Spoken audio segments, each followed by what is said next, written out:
सगळ्यांनाच आवडतं. वांग तर कुणालाच नको आहे. त्याच्या केवढ्या क्रिटिकल ट्रीटमेंट आहेत. तेवढ्या त्याच्या केवढ्या खर्चिक ट्रीटमेंट आहेत.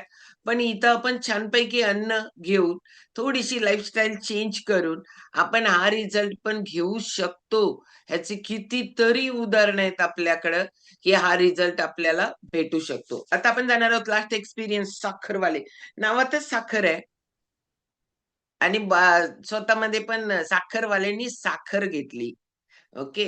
आडनावात साखर आहे. त्यामुळे डायबिटीसचा रिझल्ट आहे. जाणार आहोत आपण फातिमा साखरवाले मॅडम यांच्याकडे. Continue Sakharwale madam. Good morning सर्वांना. नमस्कार. मी फातिमा साखरवाले. मी येळगुडहून आहे. मी 87ला फॅमिलीला जॉईन होऊन जवळजवळ 7 वर्ष होत आले. मी सुरुवातीला मला शुगर, माझं वेट जादा होतं, मला थायरॉइडचा प्रॉब्लेम होते म्हणून जॉईन झाले होते. आणि जसं मला रिझल्ट आला तसं तसं मी इतरांना पण मदत करायला लागले. परत माझ्या पूर्ण फॅमिली पण न्यूट्रिशन इनटेक करते. ओके. साखरेचा रिझल्ट? साखरेचा रिझल्ट मला 9 गोळ्या होत्या, त्यातला आता फक्त अजून 1.5 गोळी चालू आहे. ते थोडं माझ्याकडनंच राहून जाते म्हणून चालू आहे. आता जवळ-जवळ औषधं कमी होत आल्यात माझी सगळी. येस. 9 गोळ्यातली फक्त 1.5 गोळी चालू आहे. भारी 1.5 गोळी प्रोग्रेस आहे की चालू नाही? वजन किती कमी आहे. केलं? वजन झालं की मॅडम 19 किलो तरी झालंय की. वजन 19 किलो. कसला रिझल्ट आहे, कसला न सांगता बसल्यात बघा.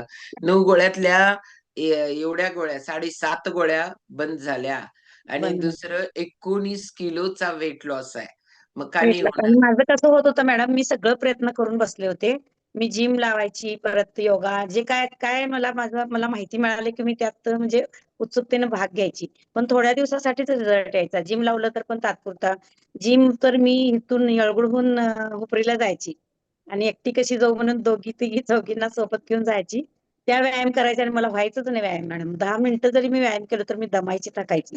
सगळ्यापेक्षा वेट तर जास्त माझं, म्हणजे दिसायला तर मी तंदुरुस्त दिसत होते. पण मला व्यायाम एक 10-15 मिनिटात मी दमायची आणि थकायची. त्यामुळे मला व्यायाम पण व्हायचा नाही. आणि तिथं जिम करून किंवा काय केलं तर थोडं फरक पडायचं आणि पुन्हा आहे ती लेवल यायची. मग आता मला जसं मी 87 फॅमिलीला जॉईन झाले, तसं मला छान रिझल्ट आहे. मला मोळके सरांनी लिंक दिलं. मला म्हणजे गाडी रिपेरीला कधी-कधी तर मी हुपरीला जात होते त्यांच्या गॅरेजमध्ये. त्यावेळेला त्यांनी सांगायचे की सारखं दवाखान्याला गेलो की तिथं तिथं जायची मी कधी-कधी तर सांगायचं, "काय हो मॅडम, या की 87 फॅमिली चांगली आहे. तुम्ही माहिती तरी घ्या." मी अगोदर दुसरीकडे घेत होते न्यूट्रिशन, त्यामुळे का नाही मी ते घेऊन सोडले होते की काय आपल्याला ह्यांना पण काय होणार नाही असं वाटलं होतं. पण जसं 87 फॅमिलीला मी जॉईन झाले, तसं तसं मला सगळी माहिती मिळाली. आता माझे छान रिझल्ट पण आहे. मी हॅपी आणि हेल्दी आहे. चलो, जोरदार क्लॅपिंग करणार आहोत आपण साखरवाले मॅडमसाठी. आणि आता आपण जाणार आहोत, ती लवकर साखर सोडून झाल्या कारण यांच्या आडनावात साखर आहे म्हणून. आणि अजून 9 पैकी अजून 1.5 गोळ्या राहिल्यातच. मग ते आता लवकर स्पेशल काम करायला लागेल तुम्हाला. मग ते जातील आता.